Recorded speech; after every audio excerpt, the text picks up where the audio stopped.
അപ്പൊ നിന്റെ നമ്പർ ചേട്ടാ ഒരു ഹെൽമെറ്റ് നോക്കാൻ. ആ ഹെൽമെറ്റാ നോക്കിക്കോ. നോക്കട്ടെ ട്ടാ. ഇതൊക്കെ നല്ല സാധനങ്ങളാ. ഇത് മതിട്ടാ. ഇത് മതിയാ? കൊണ്ടോക്കോ. എത്ര രൂപയാ? പൈസ ഒന്നും വേണ്ട, കൊണ്ടോക്കോ. പൈസ വേണ്ടേ? വേണ്ട, പൈസ വേണ്ട, നമ്പർ തന്നാ മതി. അതെയാ, ശരി. ഒരു മിനിറ്റ് ട്ടാ. ആ ശരിട്ടാ, ഒന്ന് വിട്ട് വരുമോ സ്റ്റാൻഡിലുള്ള ഹെൽമെറ്റ് ഇടയ്ക്ക്? ആ അവരൊക്കെ വിളിച്ചോ, കൂട്ടുകാരൊക്കെ വിളിച്ചോ ട്ടാ.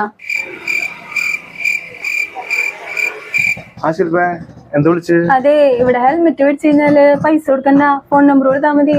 ആഹാ, അങ്ങനെ കാര്യണ്ടാ? അത് കൊള്ളാലോ. അല്ല ഇവിടെ നമ്പറാ? ആടാ അതെ, നോക്ക്. അന്ന് ഒരു ഹെൽമെറ്റ് എടുക്കാം നമുക്ക്. എന്നിട്ടോ? ഓക്കെ ശരിയേട്ടാ, അത് പൂശല്ലേ? ആടാ പൂശറ. എന്നാ നമ്മളെ നമ്പർ എഴുതിക്കോ. 9847. ഇത് ആക്സിഡന്റ് ഹെൽമെറ്റ് ഉള്ളടാ, നല്ല ഹെൽമെറ്റ് ആണല്ലോ. ഈ ഹെൽമെറ്റ് ഞാൻ എടുത്തിട്ടുണ്ട് കേട്ടാ. ഈ നമ്പർ കൂടി എന്റെ എഴുതിക്കോ, 9847. എന്റെ നമ്പർ എഴുതിക്കറാ. എന്റെ നമ്പർ എഴുതിക്കറാ. അപ്പൊ നിന്റെ നമ്പർ ബാക്കി തന്നെ കൂട്ടറേ. Download ShareChat.